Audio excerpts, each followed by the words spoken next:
బీహార్ ఎన్నికల్లో గెలుపే లక్ష్యంగా సీఎం నితీష్ కుమార్ వ్యూహాలు రచిస్తున్నారు. ప్రత్యర్థుల అంచనాలకు అందకుండా ఒక్కో అస్త్రాన్ని బయటకు తీస్తున్నారు.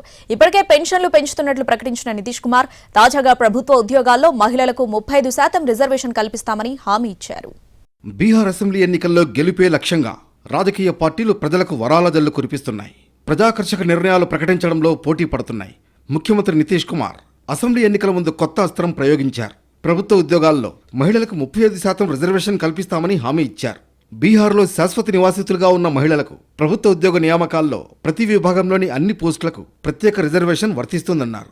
దీంతో ప్రభుత్వ సర్వీసుల్లో స్త్రీల ప్రాతినిధ్యాన్ని పెంచడమే తమ లక్ష్యమన్నారు. పట్నాలో జరిగిన కేబినెట్ సమావేశంలో ఈ నిర్ణయం తీసుకున్నారు.